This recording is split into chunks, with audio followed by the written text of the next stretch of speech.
महाभारत काल के सच होने के सबूत। महाभारत दुनिया का सबसे बड़ा महाकाव्य ग्रंथ है जिसे भारत का सबसे ऐतिहासिक ग्रंथ माना जाता है।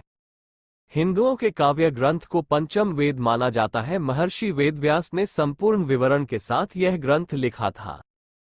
हिंदू धर्म में माना जाता है कि महाभारत में वर्णित घटनाएं सत्य और प्रमाणित है, लेकिन फिर भी बहुत से लोग इसे काल्पनिक मानते हैं।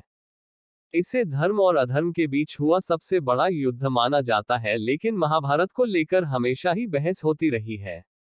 आज के आधुनिक इतिहासकार इस पर विश्वास नहीं करते हैं। वहीं कुछ लोगों का यह अटूट विश्वास है कि महाभारत की घटनाएं वाकई में घटित हुई थी। ऐसे कई सबूत आज भी मौजूद है जिससे ये पता चलता है कि श्री कृष्ण ने धरती पर जन्म लिया था और महाभारत असली है। आज हम आपको महाभारत काल के सबूतों के बारे में जानकारी देंगे।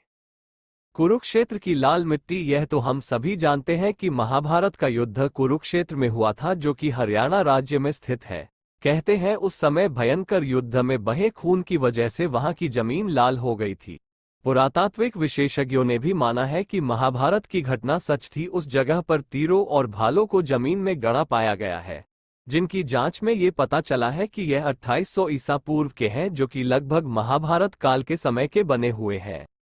अर्जुन का चक्रव्यूह। आप महाभारत में अर्जुन के चक्रव्यूह के बारे में जानते होंगे, लेकिन आपको पता है इस चक्रव्यूह का जीता जागता सबूत आज भी मौजूद है। हिमाचल प्रदेश के हमीरपुर जिले के 16 सिन्हवी धार के नीचे बसा राजनोड़ गांव एक ऐतिहासिक स्थल के रूप में मशहूर है।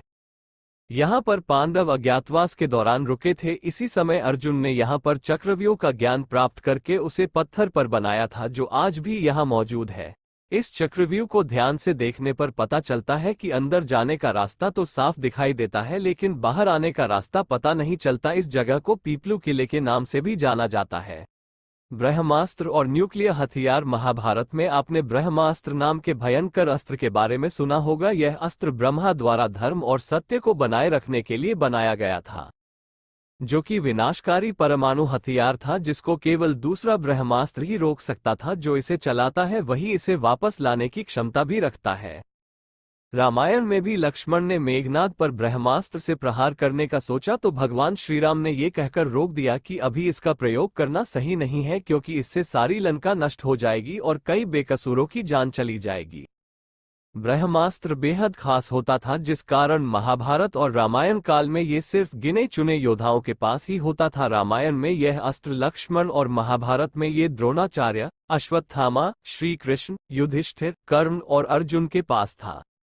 यह अस्त्र पूरी दुनिया को नष्ट करने की ताकत रखता है। अमेरिका ने जे रॉबर्ट ओपेनहाइमर को परमाणु बम बनाने को दिया, फिर इसका परीक्षण किया गया। धमाके का परिणाम बिल्कुल ब्रह्मास्त्र की तरह था।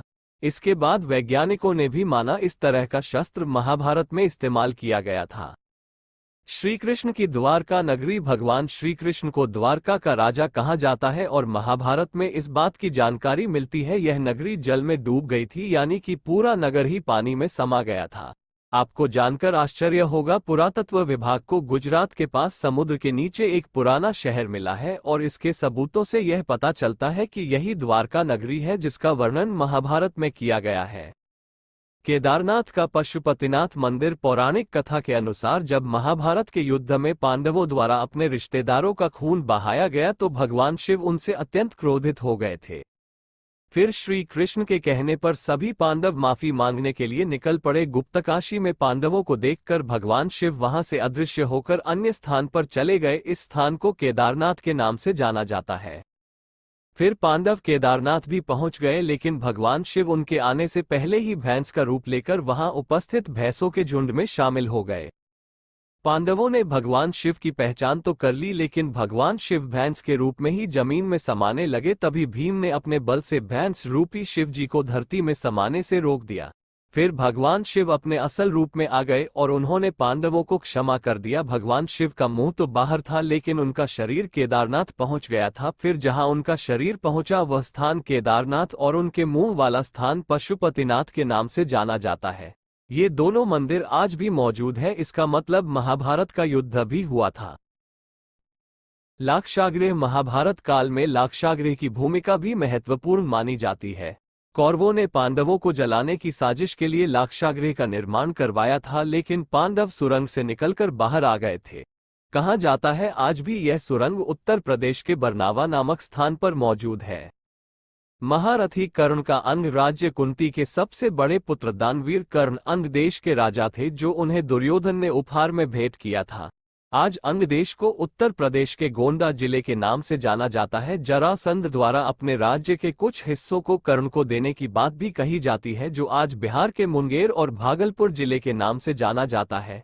इन राज्यों का स्थान वही है जहां कल था, इसे चाहकर भी बदला नहीं जा सकता। इस बात से ही आप इसकी सच्चाई का पता लगा सकते हैं।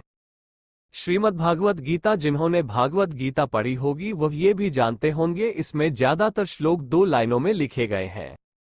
आप किसी भी श्लोक को पढ़े और समझे तो वह कम शब्दों में बहुत अधिक बात कह देते हैं, जैसे गागर में सागर। गीता में जो बातें लिखी है वह किसी सामान्य व्यक्ति द्वारा नहीं बताई जा सकती हैं। भले ही मानव सभ्यता का काफी विकास हो गया हो, लेकिन आज भी गीता में वह ज्ञान है जो अकल्पनीय है, जिसे सामान्य व्यक्ति सोच भी नहीं सकता, जिसे सिर्फ भगवान ही बता सकते हैं। ये सबूत है कि भगवान श्री कृष्ण थे जिन्होंने गीता का ज्ञान अर्जुन को दिया था। अगर अर्जुन थे तो पांडव भी थे, इसका मतलब महाभारत भी हुआ था। घटोत्कच का कंकाल कुरुक्षेत्र के पास ही भारतीय पुरातत्व विभाग को खुदाई के समय बेहद ही विशाल आदमी का कंकाल मिला था, जिसको देखकर यह पता चलता था कि यह कंकाल किसी साधारण मनुष्य का नहीं है। तभी यह बात उठने लगी है कि यह कंकाल घटोत्कच का है। महाभारत काल के घटोत्कच के बारे में तो आप सभी जानते होंगे। जब भीम और हिडिंबा का पुत्र घटोत्कच महाभारत के युद्ध में लड़ाई करने आया था, तब कर्ण ने अपनी शक्ति से उसको मार दिया था। महाभारत के महाकाव्य में दिया गया घटोत्कच का वर्णन भी इसी कंकाल के समान है। अश्वत्थामा महाभारत की उन सबूतों में से एक है जो इसके साथ सोने का वास्तविक सबूत है। द्रोणाचार्य का पुत्र अश्वत्थामा अत्यधिक बुद्धिमान और प्रभावशाली था। बचपन से ही अश्वत्थामा के माथे पर एक मणि था, जिस कारण उसे कोई हरा नहीं पाता था। इतिहास में कई बार लोगों ने अश्वत्थामा को देखे जाने की बात कही है। इतिहास में तो ये भी लिखा है कि अश्वत्थामा ने ही पृथ्वीराज चौहान को उनका शब्द वैदिक बाण चलाना सिखाया था। आज भी भगवान शिव का एक ऐसा मंदिर है जहां अश्वत्थामा रोज सुबह आकर जल और फूल चढ़ाते हैं। जब महाभारत के युद्ध में अश्वत्थामा के पिता गुरु द्रोणाचार्य को कपट नीति अपनाकर मार दिया गया था, तो अश्वत्थामा ने गुस्से में आकर द्रौपदी के 5 पुत्रों का सोते समय वध कर दिया था। फिर अर्जुन गुस्से में आकर अश्वत्थामा का पीछा करने लगे, तभी अश्वत्थामा ने अर्जुन पर ब्रह्मास्त्र छोड़ दिया। फिर अश्वत्थामा ने ब्रह्मास्त्र को अभिमन्यु की पत्नी उत्तरा के गर्भ की तरफ मोड़ दिया। श्री कृष्ण ने अबोध बालकों और स्त्री की हत्या को अधर्म बताकर गुस्से में आकर अश्वत्थामा के माथे से मणि निकाल लिया और कलयुग के आखिरी तक उन्हें पृथ्वी पर भटकने का शाप दे दिया था।